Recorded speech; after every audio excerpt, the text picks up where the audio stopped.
The thing about family dinners is that they're never really about the food.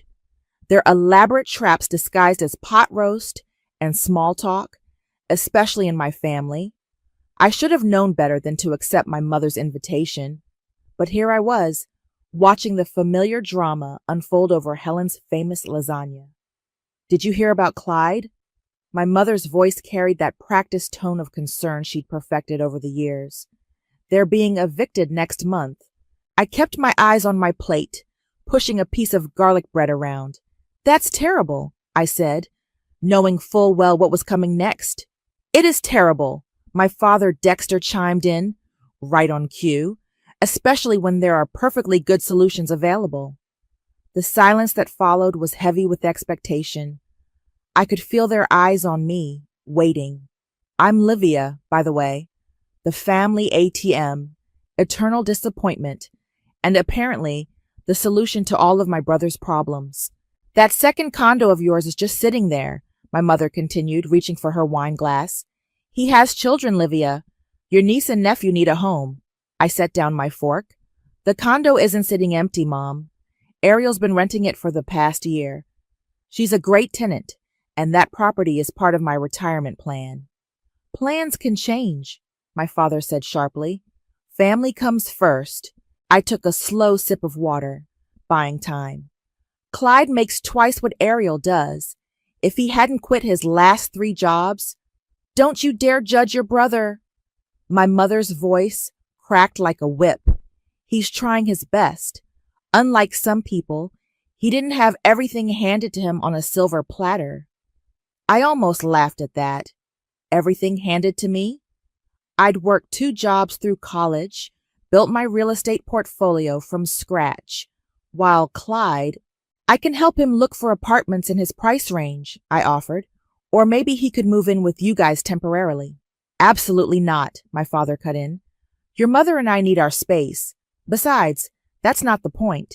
You have an extra property. You're single, no children. What do you need 2 homes for? Investment, security, future. I counted off on my fingers. The same reasons anyone— Listen to yourself. My mother's eyes welled up with tears. Right on schedule. So cold, so selfish. What happened to you, Livia? Where did we go wrong? I stood up, my chair scraping against the floor. I should go. Thank you for dinner. Sit down, my father commanded. We're not finished discussing this. Yes, we are. I grabbed my purse. The condo isn't available. I'm sorry about Clyde's situation, but I can't or won't. My mother's voice had turned ugly. Your brother would give you the shirt off his back. Funny, since he still owes me $3,000 from last Christmas. I made it to the hallway before my mother's voice stopped me. If you walk out that door, don't bother coming back. An empty threat. She'd used it at least 12 times before. I turned to face them one last time. I love you both, but my answer is no. I was halfway to my car when I realized I'd forgotten my phone on their kitchen counter. Cursing under my breath, I turned back. The side door was always unlocked, and I could slip in quietly to grab it. But as I approached, I heard voices through the window. We can't believe she's doing this to us. My mother's voice, thick with tears. Don't worry. That was Clyde. When had he arrived? I talked to that guy I know. He says we can handle this ourselves. She thinks she's so smart with her precious investment property. Are you sure? My father now. If she finds out, she won't. Trust me. By next week, this will all be sorted out. One way or another. I backed away from the window, my heart pounding. Whatever they were planning, it couldn't be good. I'd seen that determined tone in Clyde's voice before, right before he borrowed my car in college and totaled it, claiming it was stolen. My phone could wait. I needed to make some calls of my own. As I drove home, my hands were steady on the wheel even as my mind raced. They thought I was the selfish one? Fine. They wanted to play games? Okay. But this time, I wasn't going to roll over and take it. This time, I was going to be ready for whatever they threw at me. Because the thing about family dinners is that they're never really about the food. Sometimes they're declarations of war. 3 days after the dinner from hell, my phone buzzed during a client meeting. Seeing Ariel's name flash across the screen, I excused myself to take the call. "Livia, I'm so sorry to bother you, but there's someone here trying to get into the condo." Her voice trembled. "They have a locksmith with them. They're saying it's family property and—" "Call the police. Now, I'm on my way." I broke every speed limit getting there. By the time I pulled up, a patrol car was already parked outside. And there they were, my father and Clyde, standing with a bewildered-looking locksmith while 2 officers took statements. "There she is." Clyde pointed at me. "Tell them, Livia. Tell them this is a family misunderstanding." I walked straight to the officers. "I'm the property owner. These men were attempting to break in and change the locks while my tenant is still legally occupying the unit." "That's a lie," my father shouted. "This property belongs to the family. We have every right." "Show them the paperwork then," I challenged, pulling out my phone. "Meanwhile, I have the deed right here, along with the current lease agreement." One of the officers, a woman with kind eyes and a no-nonsense demeanor, reviewed my documents. "Ma'am, would you like to press charges?" I looked at my father's reddening face, at Clyde's poorly concealed panic. "Not today, but I want this incident documented." After the officers left, taking the locksmith's information for their report, Clyde stepped toward me. "You've really done it now, sis. Mom's going to—" "Going to what?" I cut him off. "Going to cry? Manipulate? Threaten? Tell me, Clyde, how's that working out for you so far?" "This isn't over," my father growled. "Actually, it is." I turned to Ariel, who stood nervously in the doorway. "You okay?" She nodded. "I got everything on video just in case." "Our house." "Smart girl." I smiled at her before facing my family again. "Let me make something crystal clear. This property isn't just in my name anymore. It's in an irrevocable trust. Do you know what that means?" The blank looks on their faces said it all. It means you can't touch it. Ever. Not through guilt, not through lawyers, not through locksmiths. So unless you want to add criminal charges to your growing list of problems, stay away from my property and my tenant. "You planned this," my father accused, his voice low and dangerous. "You knew we'd need help, and you made sure we couldn't get to it. Your own family." "Actually, Natalia suggested the trust 6 months ago." I thought back to that conversation with my financial advisor and best friend. "Your brother's been asking about your properties," she'd said over coffee, "and your mom's been calling my office, trying to get information about your accounts. You need to protect yourself." I'd laughed it off then. "They're annoying, but they wouldn't actually try anything." "Trust me," she'd insisted. "I've seen this before. Family can be ruthless when money's involved. Let's set up the trust now, before you need it." Standing here now, watching my father and brother seethe with thwarted entitlement, I silently thanked Natalia for her foresight. "You've changed," Clyde spat. "You used to care about family. I still do. That's why I'm not pressing charges, but this is your only warning. Come near my property again, and I'll bury you in legal fees so deep, you'll need more than Mom's tears to dig you out." They left, but not before my father turned back. "Your mother will hear about this. You've broken her heart. Better her heart than my bank account," I called after him. Once they were gone, Ariel hugged me. "Thank you. I was so scared when they showed up. You did exactly the right thing by calling me." I checked the security cameras I'd installed after the dinner incident. "Send me that video you took, okay? Just in case." Back in my car, my phone pinged with a text from an unknown number. "You actually think you're safe? Check Clyde's financials.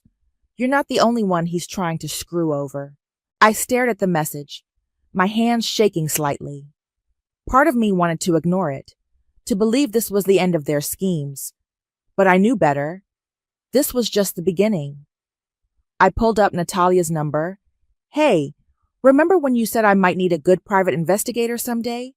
I think that day just arrived. Because the thing about family, sometimes protecting yourself from them is a full-time job. Jesse Black's office looked exactly like you'd expect a private investigator's workspace to look. Organized chaos of files, multiple monitors, and coffee cups everywhere. She scrolled through documents while I tried to process what she'd just told me. Run that by me again, I said, leaning forward. You're saying Clyde already had money? Had being the operative word. Jessie turned one of her monitors toward me. Your grandfather left him a substantial inheritance 5 years ago, nearly $500,000. My coffee went cold in my hands. That's impossible. They've been crying poverty for years.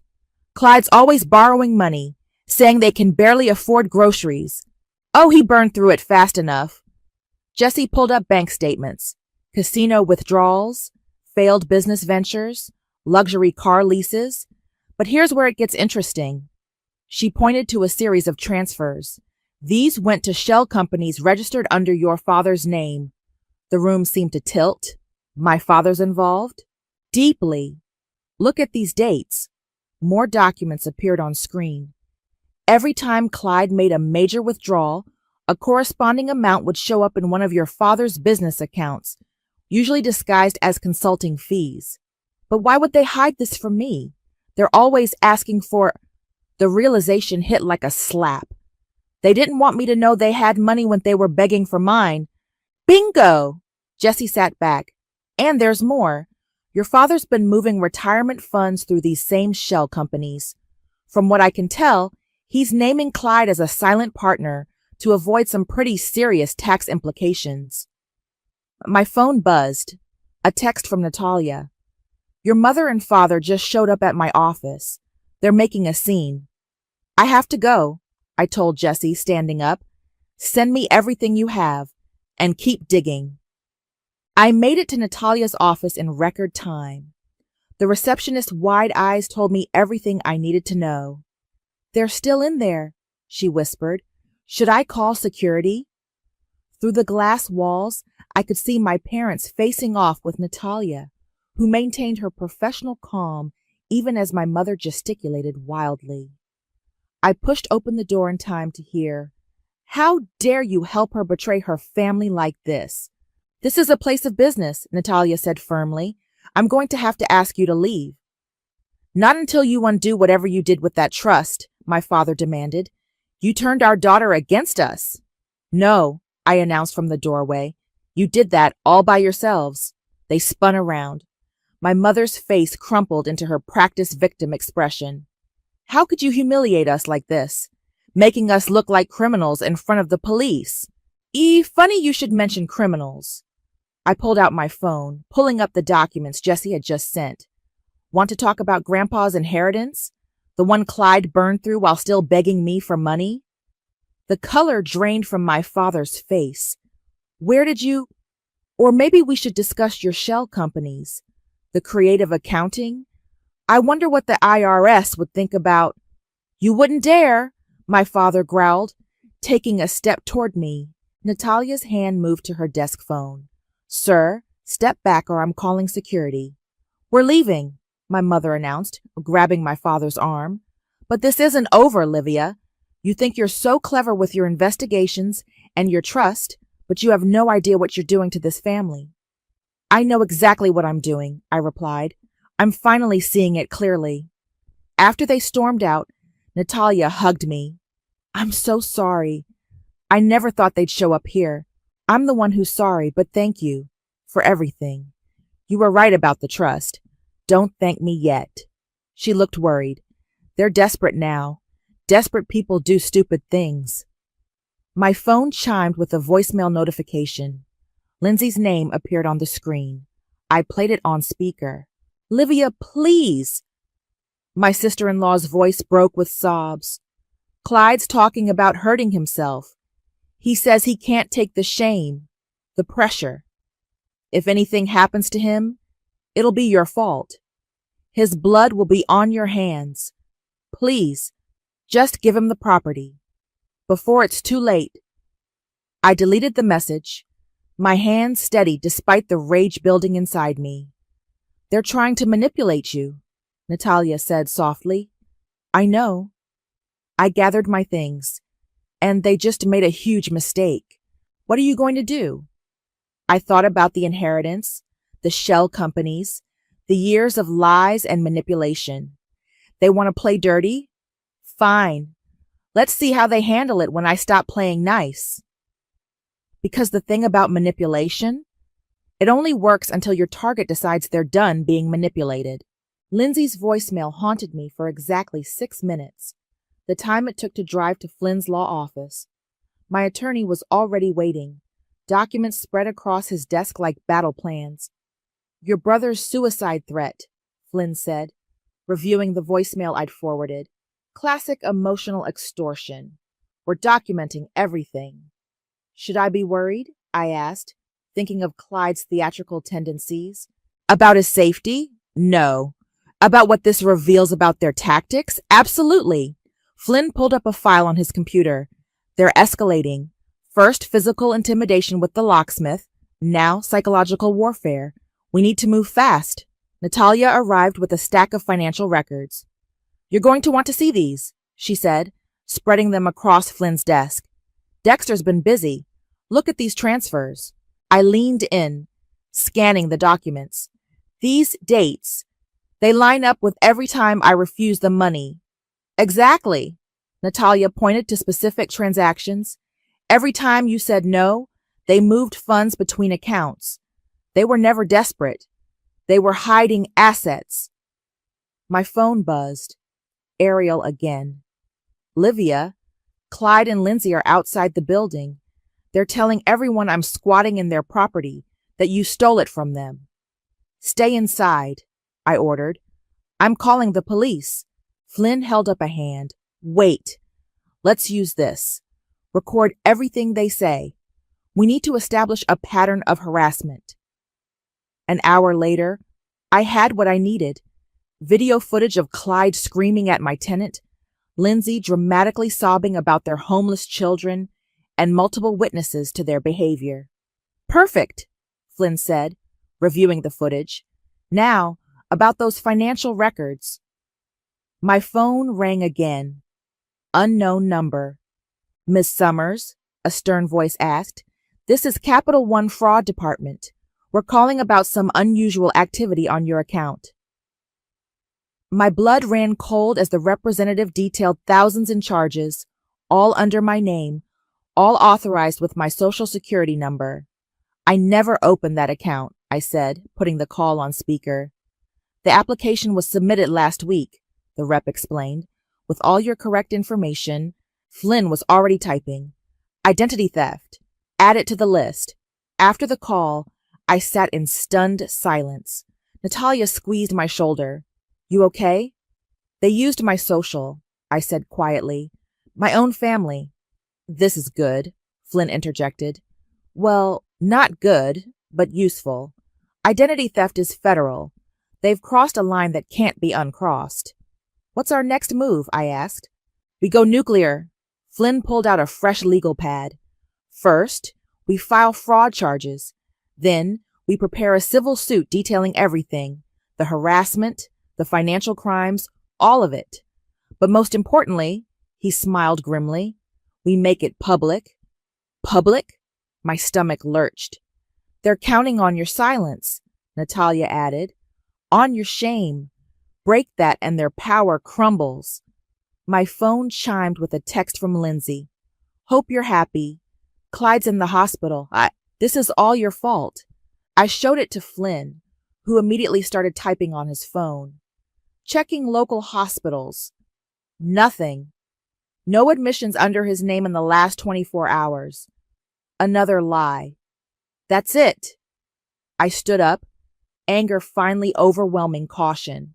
I'm done playing defense. What are you thinking? Natalia asked. They want to destroy my reputation? Fine. Let's see how they handle having their own dirty laundry aired out. I turned to Flynn. How quickly can we file those charges? Give me an hour. Good. Natalia, get me everything you have on Dexter's shell companies. Everything. Already compiled. I pulled out my own phone, opening my email. I'm sending everything to Jessie.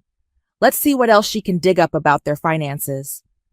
Livia, Flynn cautioned, once we start this, there's no going back. They're family. No, I cut him off. Family doesn't commit fraud in your name. Family doesn't threaten and manipulate. Family doesn't... My phone rang again. This time it was the police. Ma'am, we're responding to a report of suspicious activity on your credit.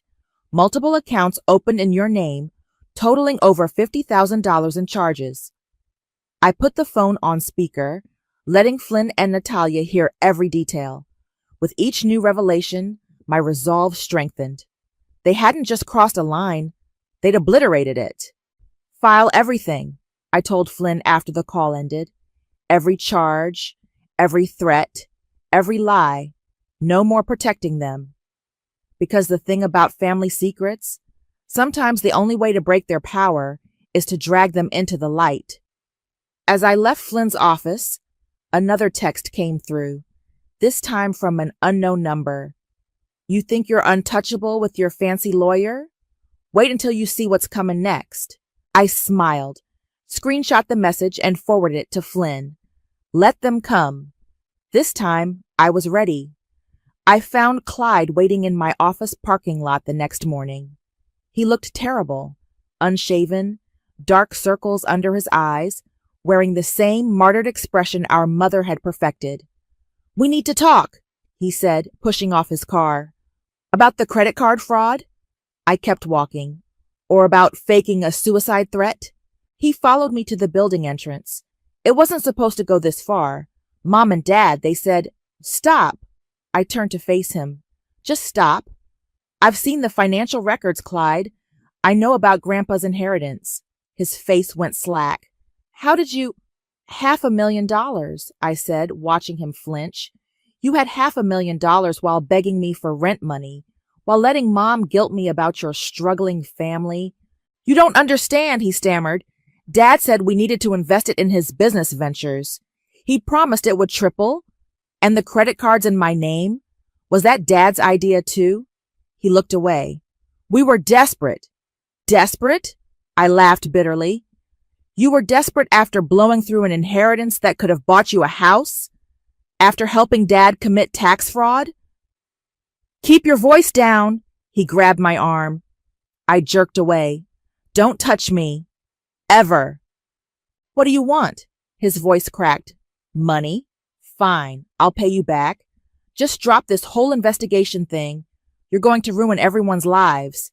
You did that yourself. I pulled out my phone, showing him the fraud report. I filed this morning. The police are involved now. All color drained from his face. You can't... Lindsay's pregnant again. If I go to jail... You should have thought about that before stealing my identity. I started to walk away, then turned back. Oh, and Lindsay's not pregnant. I called her doctor's office pretending to confirm an appointment. Nice try, though. It was Mom's idea, he blurted out. The credit cards, the pregnancy story, all of it. She said you'd never find out. We were desperate. You keep using that word, I cut him off. I don't think it means what you think it means. Please, he begged. I'll tell you everything. About Dad's schemes, Mom's plans, all of it. Just drop the charges. I studied him. My big brother, the golden child, now reduced to bargaining in a parking lot. You know what's funny? For years, I thought I was the family failure, the cold, selfish one who didn't care enough. But look at us now. My phone buzzed. Jessie's number. Your father's being audited, she said without preamble. IRS is looking into those shell companies. They're going to find everything. I watched Clyde's face as I replied, Good. Send me the details. Livia, he pleaded, think about what this will do to Mom and Dad. I'm thinking about it. I'm thinking about every Christmas they made me feel guilty for my success. Every time they called me selfish for not sharing with you. Every manipulation, every lie. A memory hit me. Being 16, winning a scholarship. Mom barely looked up from fawning over Clyde's C+ in math. "That's nice, dear," she'd said, "but your brother really applied himself." My phone chimed again. A text from Natalia. "Your mother just showed up at my office again. With CPS." "What?" I said aloud. "She's claiming you're endangering Clyde's children by forcing them into homelessness. They want to investigate you for child endangerment." I showed Clyde the message. "Child endangerment? Really?" He had the decency to look ashamed. "I didn't know she was going to—" "Save it." I walked toward the building entrance. "Tell Mom her little CPS stunt just cost her any chance of mercy. I'm done playing nice." "What are you going to do?" I swiped my key card, letting the door close between us. "Watch the news. I'm sure you'll find out." Inside, I called Flynn. "How quickly can we go public with everything?" "Give me an hour to prepare the press release." "Do it." I sat at my desk, hands steady as I typed an email to Jesse. "And Flynn, make sure everyone knows exactly who the real victims are in this story. Because the thing about family drama, once it goes public, there's no controlling the narrative, and I was done letting them control mine." My phone lit up with another text, from my mother this time. "CPS is just the beginning. Back off now, or you'll regret it." I screenshot the threat and forwarded it to Flynn. The war was fully on now, and I intended to win it. The CPS workers looked as uncomfortable as I felt, sitting in my living room while I presented lease agreements, tenant records, and security footage proving that Clyde had never lived in my property. "As you can see," I explained, pulling up Ariel's rental history, "this unit has been continuously occupied by other tenants. My brother has his own residence across town." The senior investigator, a tired-looking woman named Sandra, reviewed the documents. "This appears to be a misunderstanding, or—" She glanced meaningfully at my mother, who sat rigid on my couch. "A deliberate false report." "This is ridiculous," my mother snapped. "She's twisting everything. Those poor children—" "Mrs. Summers," Sandra interrupted, "filing false reports is a serious offense. We're here to protect children, not to be used as a weapon in family disputes." "Weapon?" My mother's voice rose. "You want to talk about weapons? Look at her." She jabbed a finger at me, sitting there with her precious documents, her perfect life, while her family suffers. "You always were the problem. Ugly little girl. You'll die alone. You know that? No one could ever love someone so cold." "Ma'am," Sandra stood up, "this interview is over." She nodded to her colleague, who was already recording my mother's outburst on his tablet. "We'll be noting this behavior in our report." After the CPS workers left, my mother remained, trembling with rage. "You recorded that. You recorded me. Actually, my security system did." I gestured to the discrete cameras in my living room corners. "The same system that caught Dad and Clyde trying to break into my property. The same one recording you right now." "You think you're so clever." She stepped closer, her face twisted. "You have no idea what's coming. We raised you, gave you everything." "You gave me trauma," I corrected. "Manipulation, guilt, a lifetime of feeling never good enough because I wouldn't play by your rules." "Rules?" She laughed sharply. "You want to talk about rules? Check your phone." As if on cue, my phone buzzed. A Reddit notification. My stomach dropped as I opened it. There, trending on Rami the Asshole, was a post from Clyde, ATA, for asking my heartless sister to help save my children from homelessness. The post was everything you'd expect. A masterpiece of manipulation, painting me as a monster who'd rather see children on the street than share my empty property. It already had thousands of upvotes, hundreds of comments calling me every name in the book. "Social media's a funny thing," my mother smirked. "People love a good villain story." I looked up from my phone, suddenly calm. You know what's funnier? Evidence. I opened my laptop, turning it to show her the folder I'd been building. Financial records, audio recordings, security footage, text messages, emails, everything documenting their months of harassment and fraud. I was going to handle this privately, I said, watching her face pale. But you just made it public. So let's give the internet what it really wants. The truth. You wouldn't dare. Try me. I started typing. Should I start with the inheritance Clyde blew through, Dad's tax fraud, the credit card theft, or maybe your false CPS report? I'll deny everything. With what evidence? I gestured to my cameras. Every threat you've made is recorded, every lie documented, and every scheme exposed. She grabbed her purse, hands shaking. This isn't over. Actually, it is. I stood up. You wanted a public fight? Congratulations. You got one. After she left, I called Flynn. How quickly can we respond to Clyde's Reddit post? Already drafting it, he said, with links to all the evidence. Once this goes live, their whole house of cards collapses, I finished. Do it. I walked to my window, watching my mother's car speed away. My phone buzzed again. Natalia this time. You okay? She asked. No, I admitted, but I will be. The truth always comes out, she said softly. Sometimes it just needs a push. I looked at my laptop, at the folder containing years of evidence, at Clyde's viral Reddit post attempting to destroy me. One click would change everything. One post would expose every lie, every manipulation, every crime. My finger hovered over the mouse. Part of me still hesitated. They were family after all. Then my mother's words echoed. Ugly little girl, you'll die alone. I clicked post because the thing about family? Sometimes the only way to heal is to let the whole world see exactly who they really are. The truth was out now, and there was no taking it back. My response post went viral within hours. The internet, it turns out, loves a good revenge story, especially one with receipts. Every document, every recording, every piece of evidence laid bare for the world to see. Your post just hit the front page, Natalia said, refreshing her screen. The comments. People are sharing similar stories. You've started something. My phone hadn't stopped ringing. Local news, online journalists, podcast hosts, everyone wanted the full story. Clyde's original post was deleted, but screenshots lived forever, now side by side with the truth. Miss Summers? A reporter caught me outside the courthouse.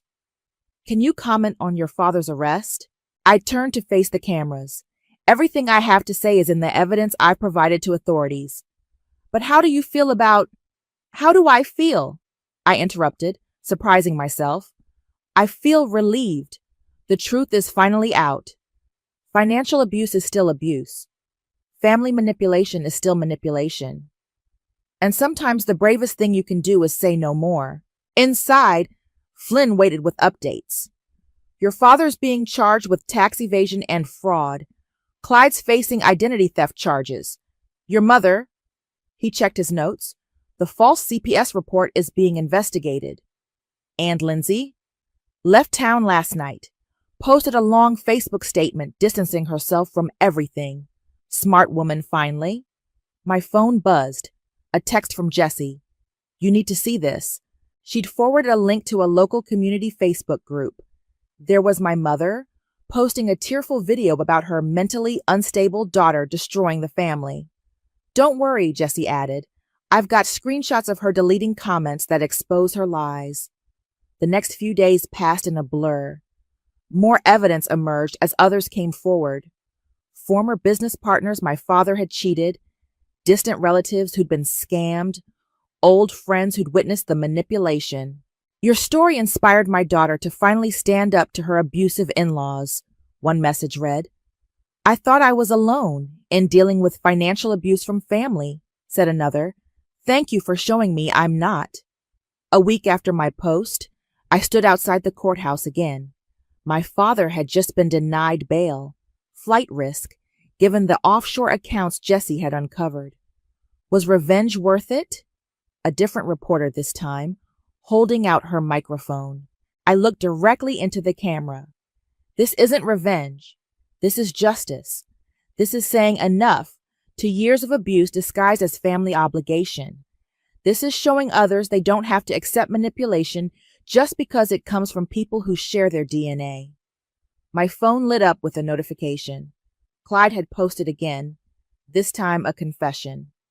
Everything my sister said was true. I'm sorry. I need help. Later that evening, sitting in Flynn's office, we reviewed the aftermath. Your father's facing serious time, he said. The IRS doesn't play around. Clyde's agreed to testify against him in exchange for a lighter sentence. Your mother, he sighed. She's been served with restraining orders from 3 different people who came forward with harassment claims. And the condo? Safe in the trust, though given everything that's come out, I doubt they'll try anything else. My phone buzzed. Ariel. Just wanted you to know, I'm moving out next month. Saved enough for a down payment on my own place. You inspired me to stop waiting and take control of my life. That night, I drove past my parents' house, dark now, empty. My mother was staying with her sister, who'd posted a long rant about family loyalty that backfired spectacularly when someone shared screenshots of her own financial schemes. Natalia called as I pulled into my driveway. You trending again? Apparently. I unlocked my door. Did you see Clyde's confession? Yeah. Think he means it?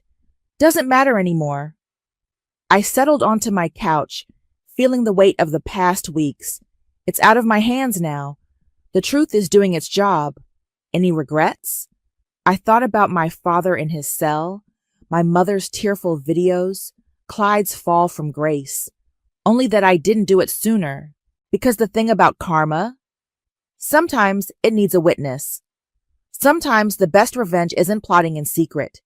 It's simply standing in the light and telling the truth. My phone lit up one last time. Another message from a stranger. Your story gave me courage. Tomorrow, I'm finally telling my family no. I smiled, typing back. The truth will set you free. But first, it'll piss everyone off. And sitting there in my quiet house, surrounded by the aftermath of justice served, I felt nothing but peace. The silence in my condo felt different now, peaceful instead of lonely. I was sorting through old family photos when Ariel knocked on my door, holding a small gift bag. I know I still have 2 weeks left on the lease, she said, stepping inside, but I wanted to give you this before I moved out. Inside the bag was a framed quote. Sometimes the family we choose is stronger than the family we're born into. Thank you, I said, genuinely touched. And congratulations on your new place. I couldn't have done it without you showing me what standing up for yourself looks like? She hesitated. Have you heard from them? A letter came from my mother this morning. I nodded toward the unopened envelope on my coffee table. Haven't decided if I'm reading it. My phone buzzed. Natalia. Turn on Channel 7. Now. I grabbed the remote. There on screen was my father in his prison jumpsuit, being led into court. The headline scrolled, Local businessman pleads guilty in tax fraud scheme. In a surprising development, the reporter said, Dexter Summers has agreed to a plea deal, implicating several business associates in a years-long financial fraud operation. Ariel squeezed my hand as we watched. You okay? Better than okay. I muted the TV. It's finally over. My phone lit up again, this time with a message from Lindsay. I filed for divorce today. You were right about everything. I'm sorry I didn't see it sooner. Speaking of over, Ariel said, I heard your story is being featured in that documentary about financial abuse in families. They're interviewing me next week. I picked up my mother's letter. Want to witness me either making or regretting a decision? Open it.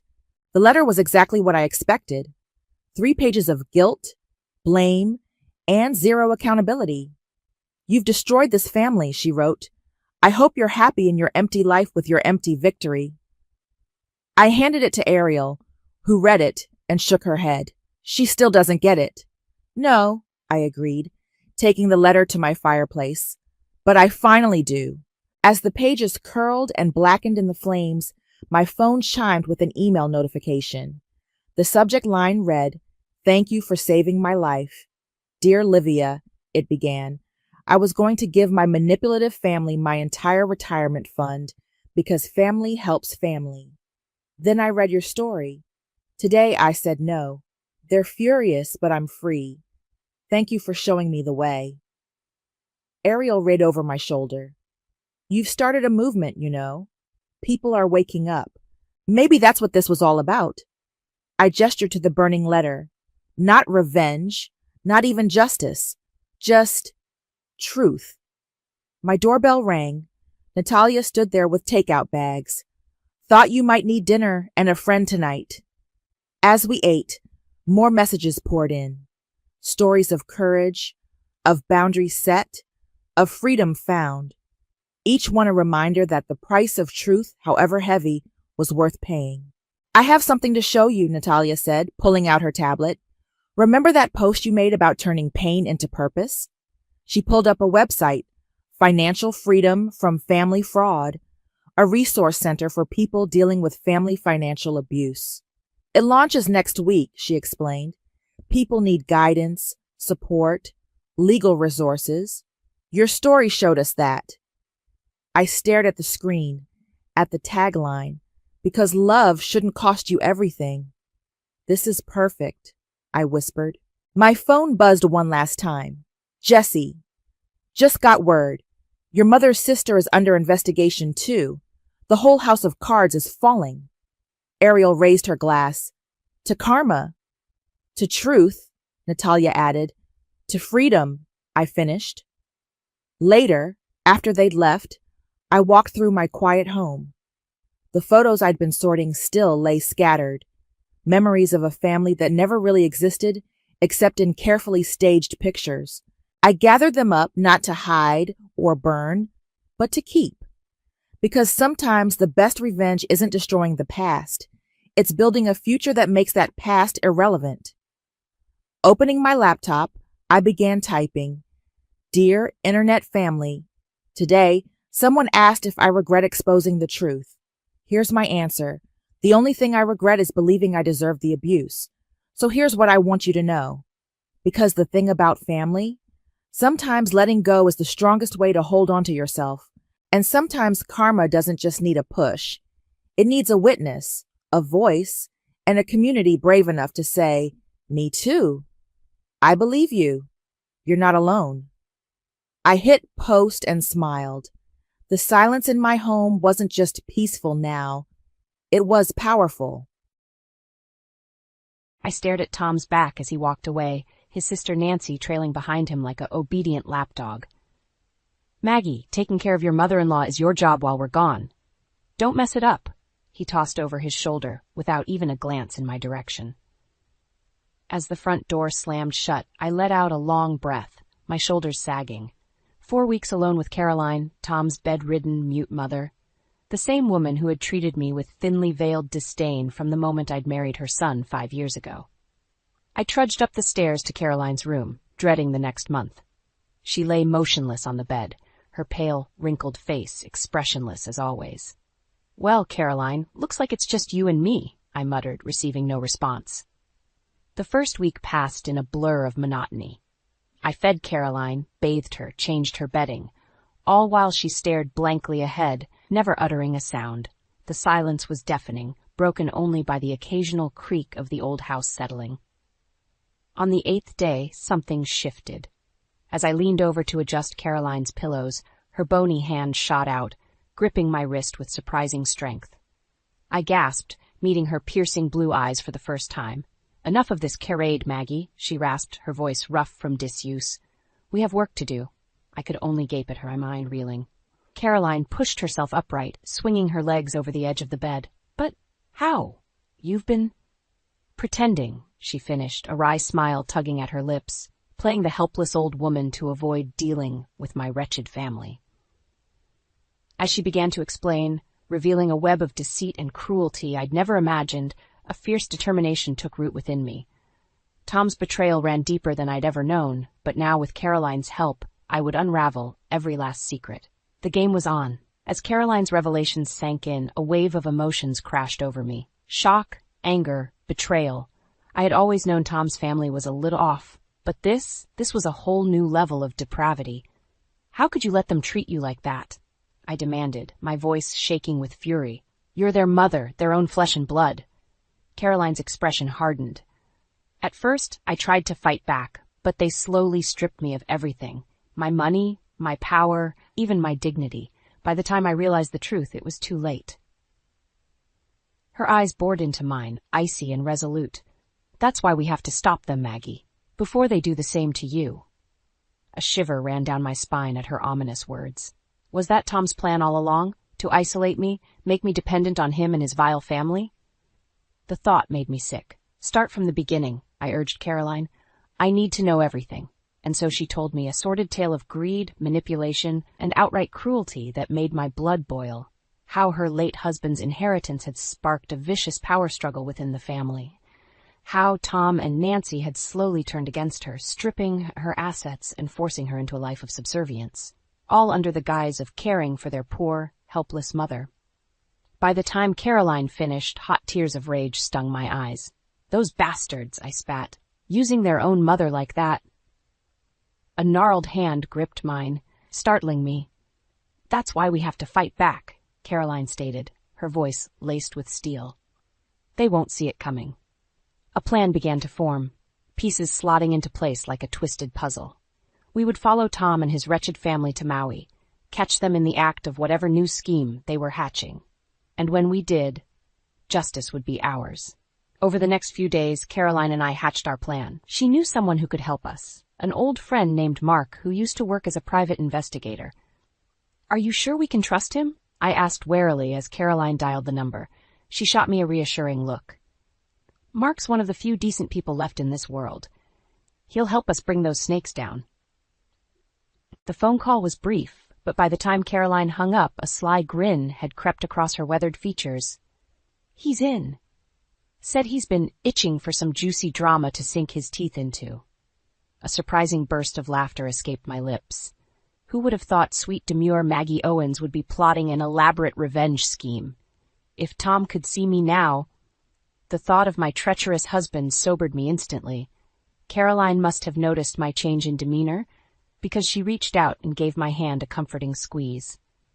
I know it hurts, dear. Believe me, I understand the pain of having your own family betray you. Her eyes hardened. But that's exactly why we have to do this, to show them we're not just a couple of helpless old ladies to be manipulated and cast aside. Her words lit a fire in my belly. She was right. For too long, I had meekly accepted the crumbs Tom and his vicious brood deigned to toss my way. But not anymore. This time, we would be the ones calling the shots.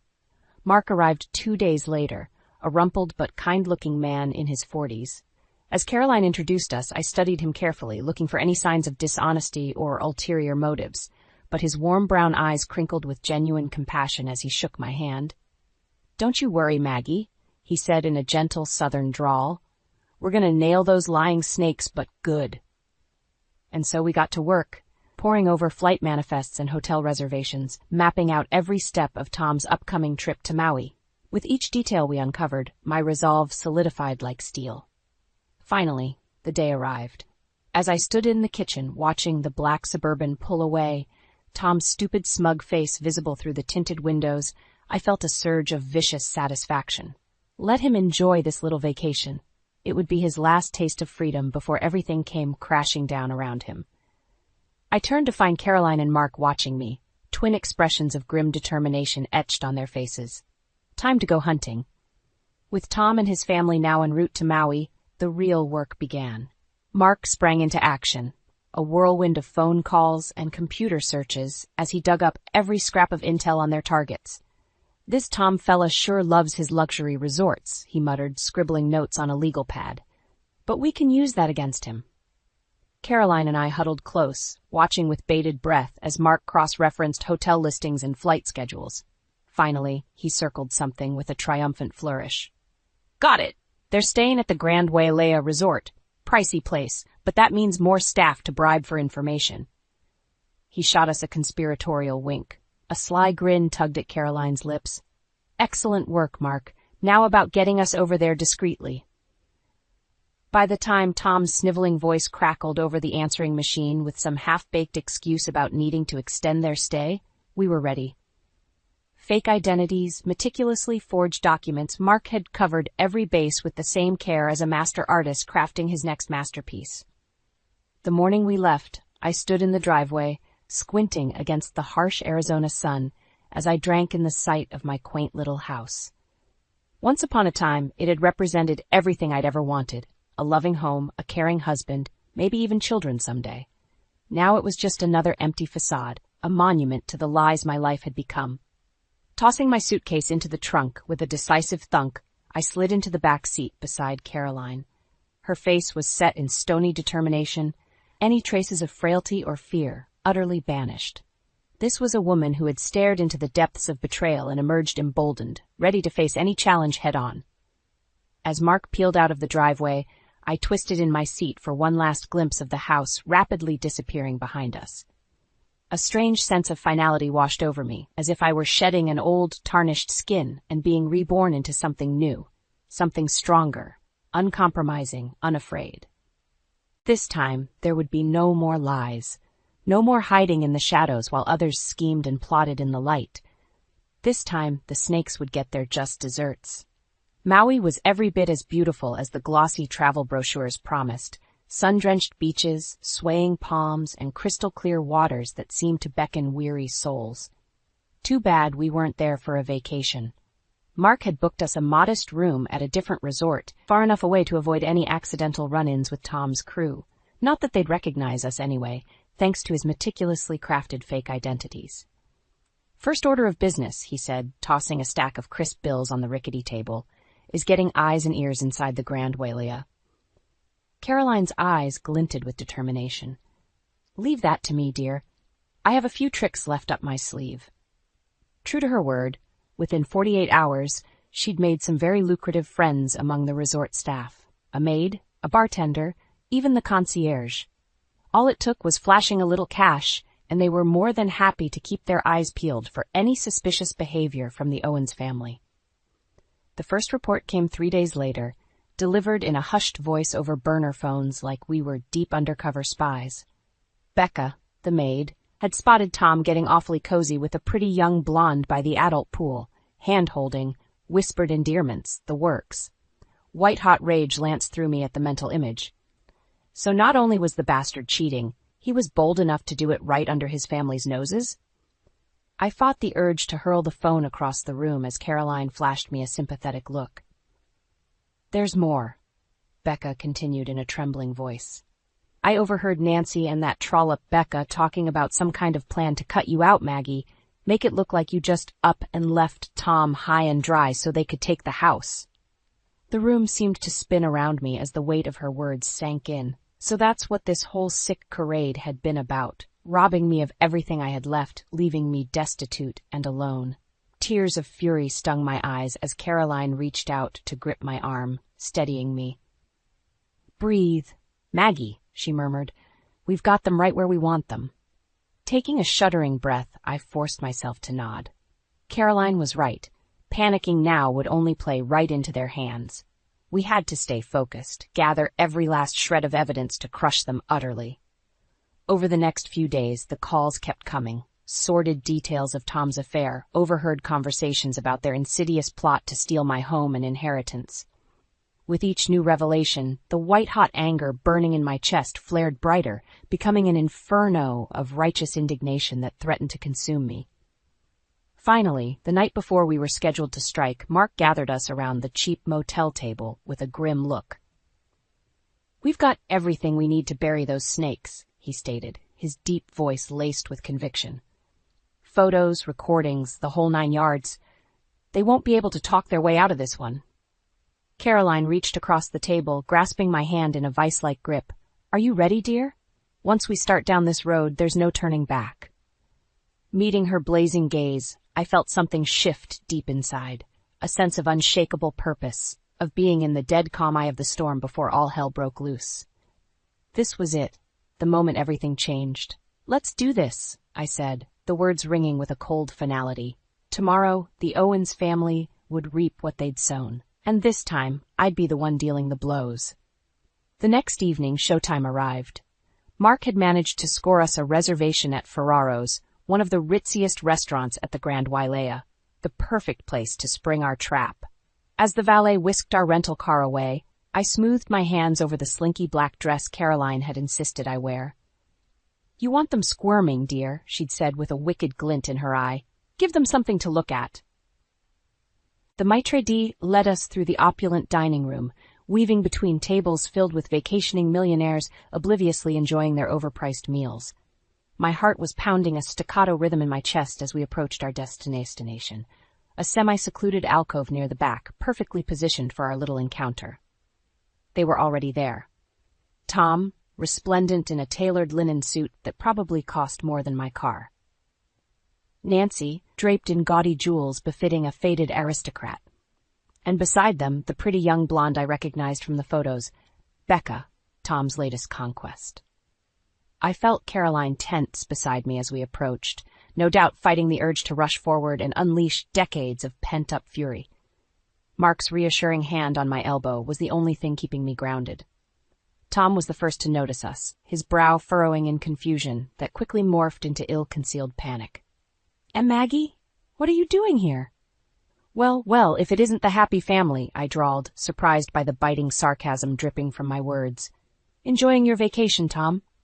He opened and closed his mouth like a gasping fish, shooting panicked glances between me and the oblivious Becca. Nancy, never one to be upstaged, puffed out her bony chest in a pitiful attempt at bravado. "And just what is the meaning of this, Maggie?" she snapped, lips curling into a condescending sneer. "Barging in on our family holiday, putting on such a shameful display. Can it, Nancy?" The words sliced through her tirade like a hot knife through butter. We both know this is no family vacation. With a deft flick of my wrist, I spread the damning photos across the crisp linen tablecloth. Tom draped all over Becca by the pool, whispering into her ear, his face drained of color as his mistress's pretty features contorted in shock and revulsion. You've been watching us?" he choked out, hands trembling. A cruel smile twisted my lips. "Among other things, care to explain to your little friend here about your plan to steal my home? My inheritance?" Becca's head whipped around, eyes wide with a mixture of horror and bewildered hurt. "Tom, what is she talking about?" The question seemed to catalyze something within him. Suddenly he was on his feet, fists clenched, a vein pulsing angrily in his forehead. "You stupid little he snarled, seemingly forgetting we were surrounded by gawking onlookers. That's when Caroline made her move. With a spryness that belied her age, she shot out of her seat and seized him by the lapels, slamming him back into his chair with a surprising burst of strength. "Not another word out of you," she hissed, her face a mask of pure venom as she loomed over her cowering son. "You've tormented me for the last time." Tom's eyes bulged in shock and terror as he finally registered the woman restraining him, the same helpless old crone he'd been belittling and demeaning for years. "Mom? But how?" The sickly sweet smile she turned on him then was somehow more chilling than any glare. "What's the matter, Tommy? You look like you've seen a ghost." The shocked silence that fell over our secluded alcove was deafening. Tom stared up at his mother in abject horror, as if she'd grown a second head right before his eyes. Nancy looked equally stunned, her bravado evaporating like smoke. "But you were bedridden," Tom finally sputtered, grasping at straws. "We took care of you, Mother, after Dad died and left everything in shambles." "Don't you dare play the victim with me, Thomas Owens." Caroline spat, her frail body practically vibrating with pent-up rage. "Not after what you and your wretched sister did to me." Her piercing gaze swung to Nancy, who shrank back in her chair. "Stripping me of my assets, my dignity, my very identity, all for that blasted inheritance. Did you really think I wouldn't eventually catch on to your game?" It was like a dam had burst. Years of deception, manipulation, and suffering came pouring out in a torrent of recriminations. Caroline laid it all bare. The vicious power struggle that erupted after her husband's death, the slow erosion of her autonomy at the hands of her own children, the utter disregard they'd shown her as a human being. We did what was best for the family, Nancy attempted feebly, but her protests were swiftly silenced by a withering glare. Best for the family? Caroline laughed, a harsh, bitter sound. Or best for your own greed? I may be old, but I'm not senile. I know exactly what you two vipers were planning here in Maui. She jerked her chin toward the still scattered photos, Tom and Becca's indiscretions laid bare for all to see. Using this little tramp to cuckold Maggie, make her look unhinged so you could steal her home out from under her, just like you did to me. Becca made a small, pained noise in the back of her throat, tears welling in her wide eyes. Tom reached out a placating hand, but she flinched away, revulsion etched across her delicate features. Is that true? She turned to me, anguish and betrayal writ large. Were you just using me to take everything from your wife? The lost, broken look on Tom's face would have almost been comical if the situation weren't so twisted. His mouth worked soundlessly as he floundered for an excuse, any lie to salvage what was left of his pathetic charade. In the end, he simply slumped back in his chair, a puppet with its strings cut, defeated. Nancy, however, wasn't quite ready to surrender. Rounding on me with bared teeth, she hissed, "You little bitch. After everything we've done for you, putting a roof over your head, clothes on your back." That's enough. The words sliced through Nancy's vitriol like a blade, cold and utterly devoid of mercy. Straightening to my full height, I met her hateful glare with an icy one of my own. "Your lies and manipulations end here," I stated, each word ringing with finality. "The Maggie you knew, the sweet, naive little doormat, is gone. Don't like it?" I gestured to the surrounding diners, gawking in scandalized fascination. "Too bad. The whole world can see you for what you really are now." A muscle twitched in Nancy's jaw, but she seemed to realize the futility of arguing. Slowly, almost grudgingly, she sank back into her seat in sullen defeat. As I surveyed the shattered remains of the Owens clan, a strange sense of lightness washed over me, as if a crushing weight had finally been lifted from my shoulders after all this time. The anger, the hurt, the years of rage and resentment, it all seemed to melt away in that moment, leaving only a hollow sort of pity in its wake. These were just sad, small people obsessed with wealth and status, to the point of self-destruction. By trying to control me, they'd ultimately lost everything, their money, their standing, even each other. And in the end, their defeat was entirely of their own making. The flight back from Maui was a blur. Caroline and I huddled together in the emergency exit row, sipping tiny bottles of bourbon and relishing the silence. For once, there were no snakes waiting to strike from the shadows, just the promise of a new beginning. Mark had already made arrangements to handle the legal ramifications of Tom's exposed misdeeds. With his connections and the wealth of evidence we'd gathered, he assured us that the appropriate authorities would be brought into the loop to address any potential criminal charges. As for me, I simply didn't have the energy to even think about pressing charges or going through a lengthy legal battle. I just wanted to move on. The first thing I did when we returned to Arizona was put the house on the market. It didn't take long to find a buyer. Tom's family had done me the favor of selecting a home in a prime neighborhood. As I signed the final paperwork that transferred ownership, I felt an unexpected pang of sadness watching the new owner's excited expressions. "Try not to make the same mistakes I did," I couldn't help but murmur as I handed over the keys. With the house settled, it was time to decide my next steps. Caroline and I spent an evening camped out at a local diner, poring over maps and apartment listings as we tried to figure out our new path. "I was thinking somewhere new," she said, tracing her finger over the map. "A fresh start, away from all these bad memories." I nodded slowly. As much as I'd once loved the idea of settling down in the suburbs, raising a family of my own, that dream felt tainted now, irrevocably tarnished by Tom's betrayal and the upheaval that followed. Maybe it was for the best to leave it all behind, to forge ahead into the unknown. "I'm open to it," I agreed. "Any preferences?" Caroline's eyes took on a distant look as she studied the map. "You know, I've always wanted to see New England in the fall. The changing leaves, the crisp air." She let out a contented sigh. "It seems like it would be a lovely place to plant some new roots." I couldn't help but smile at the image she painted, the two of us surrounded by vibrant autumn splendor, finally at peace after the turmoil we'd endured. A chance to reinvent ourselves in a place where the Owens name meant nothing. New England it is, then. In the weeks that followed, we began making preparations for our new life, selling or donating what little we had left in Arizona, researching potential towns and job prospects in the Northeast. With each day that passed, it became easier to shed the weight of the past and look ahead with a sense of renewal. On the morning we were set to depart, I took one last walk through the empty house. Upstairs, I peeked into the room that had once been mine and Caroline's command center, covered in maps and photographs detailing every minute of our revenge plot. So much had happened within these walls, so much hurt and anger, yes, but also a reckoning long overdue. A bittersweet smile tugged at my lips as I turned away. The past was the past, the slithering shadows forever banished. Whatever lay ahead in New England was still a mystery, but this time I vowed to march forward with open eyes and a fearless heart. After all, we had already faced down the worst the Owens family could throw at us. From here, the path could only lead forward. As I made my way down the stairs one final time, I felt lighter than I had in years, free of the burdens that once weighed me down. Out in the hallway, Caroline was waiting with an expectant look. "Ready, dear?" she asked, a warm, conspiratorial smile curving her lips. Returning her smile, I gave a decisive nod. We had made it through the shadows. Now it was time to embrace the light.